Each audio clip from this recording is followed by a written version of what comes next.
Boa noite, meus irmãos, meus amigos. Quero cumprimentar a todos com a graça e a paz do Senhor Jesus. Espero que todos estejam bem, guardados e protegidos pelo nosso Deus. Nós vamos dar início a mais um estudo dessa série que estamos fazendo sobre como enfrentar os momentos difíceis através da palavra de Deus. E nós estamos nessa fase, então, do nosso estudo, chamada Reafirmando Verdades Bíblicas, conhecendo um pouco mais sobre quem Deus é. Estamos falando então assim sobre os atributos de Deus, sobre as características do Senhor a quem nós servimos. E nós já falamos aqui uma série de características sobre quem Deus é.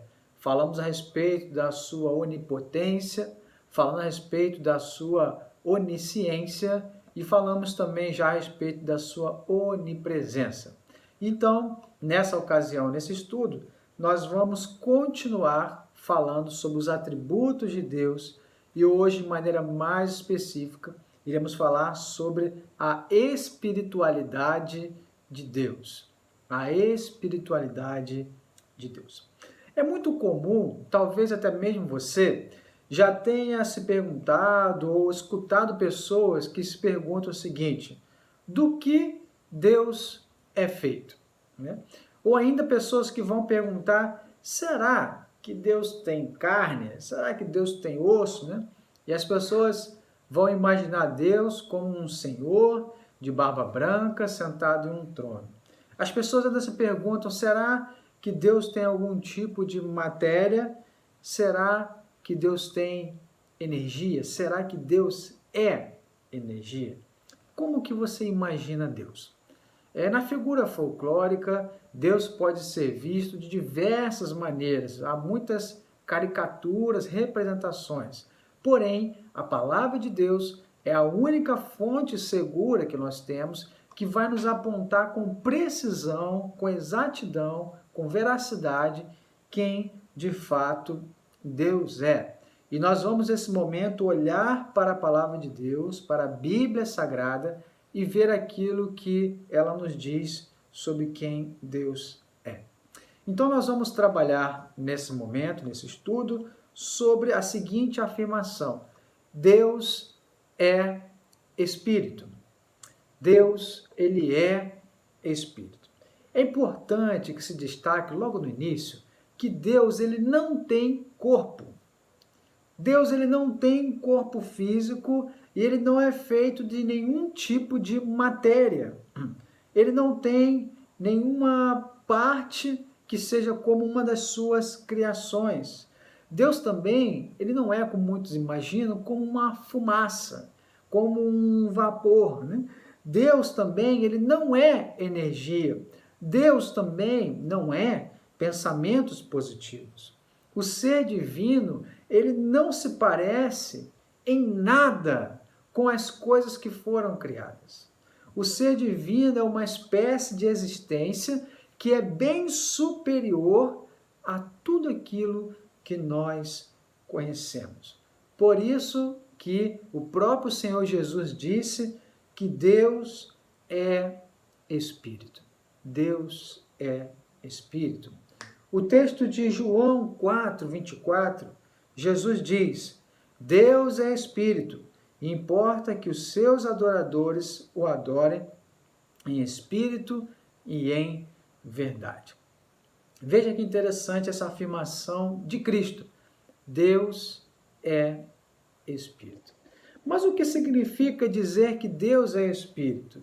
Isso significa dizer que ele é o modo mais elevado de ser. Significa dizer que Deus é o modo mais excelente do ser.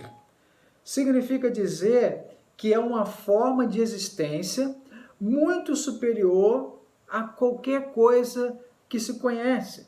Não existe nada que se compare a quem Deus é, porque ele está em uma outra categoria de existência, ele é superior a tudo o que existe e nada se compara com ele. Então nós podemos afirmar que Deus é um ser espiritual, que Deus, ele é espírito. Mas então, quais são as implicações de entendermos que Deus é Espírito. O que isso traz para nós como implicação, como consequência? Quero destacar aqui com os irmãos que Deus, ele é Espírito, logo não é feito de matéria. Deus, por ser Espírito, não tem matéria. Ele não tem tamanho. Deus não tem dimensões como altura, largura ou profundidade, porque Deus é Espírito.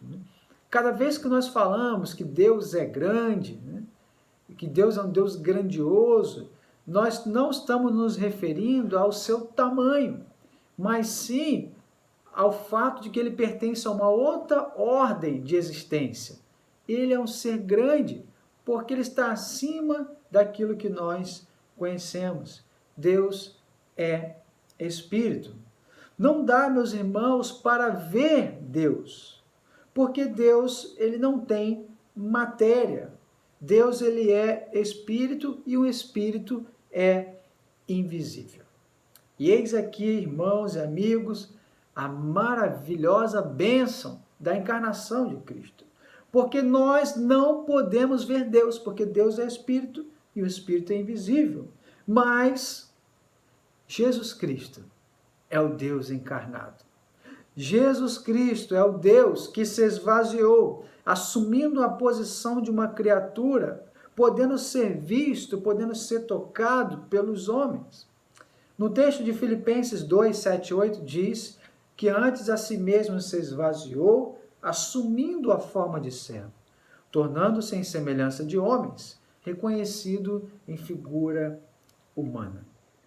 O Deus que é Espírito, o Deus que não possui matéria, agora se faz carne e agora pode ser visto por cada um daqueles que viveram no período de Cristo.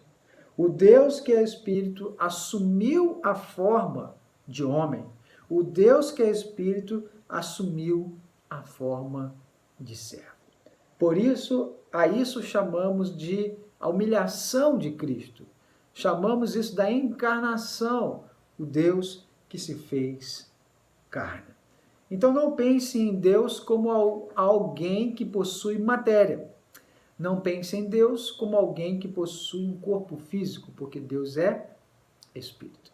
Cada vez que a Bíblia faz menção a Deus como os olhos do Senhor, os ouvidos de Deus, as mãos de Deus, essa é uma figura de linguagem para nos fazer compreender um pouco mais sobre quem Deus é. Mas, de fato, Deus não tem olho, Deus não tem ouvido, Deus não tem mão, porque Deus é Espírito e ele não tem matéria.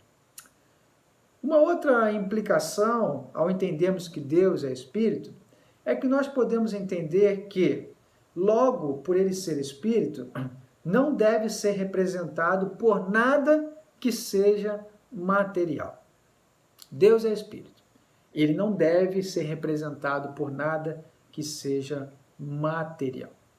Quando nós lemos os 10 mandamentos, no texto de Êxodo, capítulo 20, o primeiro deles é: não terás outros deuses diante de mim. O próprio Deus nos adverte para não termos outros deuses como adoração. E depois, no segundo dos 10 mandamentos, ele vai dizer: não farás para ti imagem de escultura, nem semelhança alguma do que há em cima nos céus, nem embaixo na terra, nem nas águas debaixo da terra. Não as adorarás, nem lhes darás culto, porque eu sou o Senhor teu Deus, Deus zeloso. Veja que nesse segundo mandamento, a proibição de Deus é para que não se fizesse nenhum tipo de imagem, nenhum tipo de escultura, na tentativa de representá-lo. O primeiro mandamento era uma proibição à adoração a outros deuses falsos. O segundo mandamento, ele é uma proibição para que não tentassem representar Deus, quer seja através de imagem ou escultura, com nada que está acima nos céus, nada que está na terra, nada que está nas águas debaixo da terra. Por que isso, irmãos? Porque Deus é Espírito. E porque Deus não pode ser representado por nada como criatura. Porque querer representar Deus como criatura é tentar diminuí-lo, porque ele é superior a tudo, ele é maior do que todos. E não cabe nenhum tipo de representação. Deus é espírito, logo não deve ser representado por nada que seja material. A Bíblia proíbe qualquer tentativa de representar Deus de maneira visível. Qualquer comparação do Deus que é espírito com qualquer coisa que tenha sido criada. Então você não deve nunca olhar para algo que foi criado e chamar isso de Deus, porque não é. E nem muito menos representa quem Deus é. O Deus a quem servimos é o Deus que é espírito. E ele não pode, é impossível representá-lo através das coisas que foram criadas. Ainda há uma outra implicação ao entendermos que Deus é espírito. Nós compreendemos então que Deus é espírito, logo, ele também não pode ser percebido pelos nossos sentidos corpóreos. Meus irmãos, não dá para ver Deus, porque ele é espírito. E porque um espírito é invisível. Logo, nós não podemos ver a Deus. Ninguém pode sentir a Deus de maneira direta. Ninguém pode encostar em Deus, porque Deus ele é espírito. E aqui, novamente, eu quero me remeter à encarnação de Cristo, a grande bênção, porque nós não vemos a Deus, porque Deus é espírito. Mas nós podemos sim ver a Deus na pessoa de Jesus Cristo. Certa vez, Filipe perguntou para Jesus e disse: Senhor, mostra-nos o Pai. E Jesus disse: Filipe, há tanto tempo eu estou convosco que vocês ainda não compreenderam, porque quem vê a mim, vê o Pai. Olhar para Jesus é olhar para Deus. Conhecer a Jesus é conhecer a Deus. Amar a Jesus é amar a Deus. Veja, meus irmãos, que em Cristo nós podemos ver a Deus. Cristo é o único acesso do homem pecador até o ser espiritual chamado Deus. No comecinho da primeira carta do apóstolo João, 1 João, capítulo 1, verso 1 e 2, diz o seguinte: o que era desde o princípio, o que temos ouvido, o que temos visto com os nossos próprios olhos, o que contemplamos e as nossas mãos apalparam, com respeito ao verbo da vida. E a vida se manifestou, e nós a temos visto, e dela damos testemunho e vou-la anunciamos, a vida eterna, a qual estava com o Pai e nos foi manifestada. Veja que aqui o apóstolo João ele diz, olha, aquele lá que era desde o princípio, o que nós temos ouvido, o que temos visto com os nossos próprios olhos, o que contemplamos e com as nossas mãos apalpamos com respeito ao verbo da vida. Veja aqui que João está dizendo, olha, aquele que era desde o princípio, Jesus, nós ouvimos a sua voz. Ele está dizendo, olha, nós podemos ver, os nossos olhos viram o Filho de Deus, nós contemplamos, e ainda ele diz, olha, com as nossas mãos nós apalpamos, nós encostamos nele. Irmãos, que grande bênção em Cristo, ver o Deus encarnado, aquele que deixou os altos céus para vir nos buscar, para nos apresentar um caminho reto de acesso a Deus, para morrer na cruz no nosso lugar, pagando não pelos seus pecados, mas pelos nossos pecados. Amém. Glória a Deus. Esse é o Deus espiritual. Esse é o Deus que é espírito, que é invisível, mas que na pessoa de Cristo se fez carne e pôde ser tocado, pôde ser visto e ouvido. Veja então que em Cristo nós enxergamos a pessoa de Deus. E ainda quero destacar um outro tópico que nós aprendemos como implicação sobre o fato de Deus ser Espírito. Deus, ele é Espírito. Logo, ele pode e deve ser adorado em todos os lugares. Irmãos, Deus é Espírito, ele pode e deve ser adorado em todos os lugares. É interessante dizer que o local de adoração não mais é importante. No Antigo Testamento existia ali o templo ou o tabernáculo, dependendo da época, em que existia um lugar de adoração. Existia o lugar dos cultos religiosos, o lugar dos sacrifícios. Existia um lugar em que a presença de Deus se manifestava de maneira especial. Porém, agora, no período que vivemos, na nova aliança, o local de adoração não é mais tão importante, porque nós entendemos que Deus é Espírito e que Deus está em todos os lugares, ao mesmo tempo e de maneira completa. Deus está em todos os lugares. Veja o que diz lá em João, capítulo 4, do verso 19 ao 24, é uma conversa do Senhor Jesus com a mulher samaritana. E diz assim, João 4, 19 a 24. Senhor, disse-lhe a mulher, vejo que tu és profeta. Nossos pais adoravam neste monte. Vós, entretanto, dizeis que em Jerusalém é o lugar onde se deve adorar. Disse-lhe Jesus, mulher, podes crer-me que a hora vem quando nem nesse monte, nem em Jerusalém adorareis o Pai. Vós adorais o que não conheceis.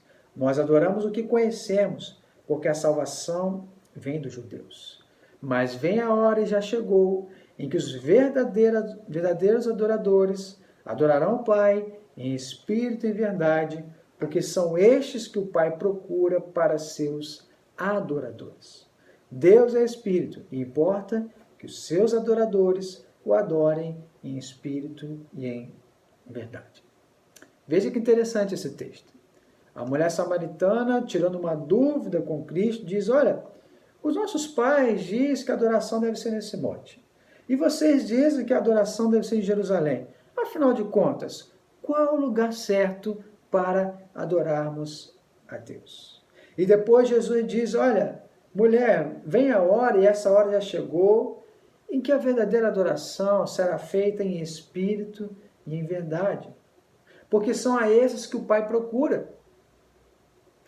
Jesus está dizendo, olha, não importa mais o lugar, não importa se é no monte, não importa se é em Jerusalém, porque o Pai está à procura daqueles que o adoram em espírito e também em verdade, uma adoração espiritual. Sabe por quê? Ele diz no verso 24, porque Deus é Espírito. E logo, a nossa adoração também deve ser em Espírito. Não importando o lugar, não importando o local. É importante dizer que Deus não tem casa. É importante que se diga que o seu ser não cabe em espaço algum. Deus ocupa todos os lugares, ao mesmo tempo e de maneira completa. Nenhum espaço específico ou um tempo determinado é capaz de conter esse Deus acima de tudo e de todos. Então veja o que diz ali o texto de Atos, capítulo 7, do verso 48 até o verso 50. Diz assim, entretanto, não habita o Altíssimo em casas feitas por mãos humanas, como diz o profeta, o céu é o meu trono e a terra o estrado dos meus pés. Que casa me edificareis, diz o Senhor, ou qual é o lugar do meu repouso? Não foi porventura a minha mão que fez todas estas coisas? É muito comum nós usarmos a expressão do Antigo Testamento, dizer, principalmente ao se referir à igreja, como a casa do Senhor, não é mesmo? Alegrei-me quando me disseram, vamos à casa do Senhor, disse o salmista, né? Essa é uma expressão que nós continuamos usando, mas ela deve ser dita com entendimento, porque Deus não possui casa, porque não existe um lugar sagrado da habitação do Deus vivo em relação ao espaço. Diz aqui o texto que o Deus Altíssimo não habita em casas feitas por mãos humanas. Diz aqui que o céu é o seu trono, a terra o descanso dos seus pés. E que casa me edificarei, diz o Senhor, qual é o lugar do meu repouso? Ele vai dizer, olha, não foi eu que fiz todas essas coisas com as minhas mãos? Não foi eu que fiz a terra? Não foi eu que fiz os céus? E agora como vocês vão construir uma casa? Porque Deus não pode ser contido em um espaço. Então, quando nós nos referimos à igreja, ao nosso local de adoração, ao templo, né, nada mais é do que um local destinado para nós nos reunirmos e adorarmos a Deus. É um local destinado para nos reunirmos, estudarmos a palavra e ali desenvolvermos as mutualidades cristãs e desenvolvermos nosso serviço, tanto para a glória de Deus, como para o crescimento da igreja. Mas nós não podemos dizer que Deus habita naquela casa, porque Deus não habita em casas feitas por mãos humanas. O templo, a igreja, é um local que nós separamos para o uso da adoração, mas a adoração pode e deve ser feita em todo e qualquer lugar. Sabe por quê? Porque Deus é Espírito. E o que o Pai está à procura é daqueles que o adoram em espírito e também em verdade. Meus irmãos, dessa maneira, então, nós podemos afirmar que nós servimos a um Deus verdadeiro, ao Deus único. Nós servimos ao Deus que é Espírito. Não fique você pensando que Deus tem matéria. Não fique você pensando que Deus é energia ou um fluido positivo. Mas creia, como a palavra nos diz, que Deus é Espírito. Servimos ao Deus que é Espírito. Ou seja, o seu ser é mais elevado do que tudo que existe e conhecemos. Aprendemos então aqui nesse estudo que Deus é Espírito e ele não é feito de matéria alguma. Aprendemos então que Deus é Espírito e não pode ser representado por qualquer coisa que tenha sido criada. Aprendemos que Deus é Espírito e que não pode ser sentido pelos nossos sentidos naturais. Afinal de contas, não podemos ver o Espírito, não podemos encostar em um Espírito.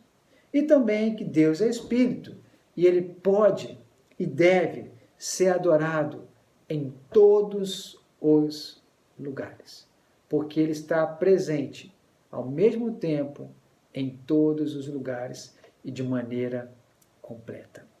Irmãos, meditar nessas verdades é algo maravilhoso. É algo que nos faz crescer na fé. É algo que nos faz amadurecer no conhecimento do Deus vivo, do Deus verdadeiro, do Deus apresentado nas Escrituras. E não, como muitas vezes se vê por aí, a visão de um Deus que é quase que um ser humano, mas o Deus soberano, o Deus verdadeiro, conforme a Bíblia nos apresenta. Esse Deus, ele é Espírito. E nós devemos adorá-lo também em espírito e de acordo com a verdade da palavra de Deus. Continuemos, meus irmãos, a servir esse Deus com alegria. Continuemos a adorar a esse Deus com alegria. E ao meditar sobre quem Deus é, certamente nós teremos muito mais maturidade, muito mais conhecimento para enfrentar qualquer momento difícil que a vida nos apresente. Que Que Deus abençoe a todos, em nome de Jesus.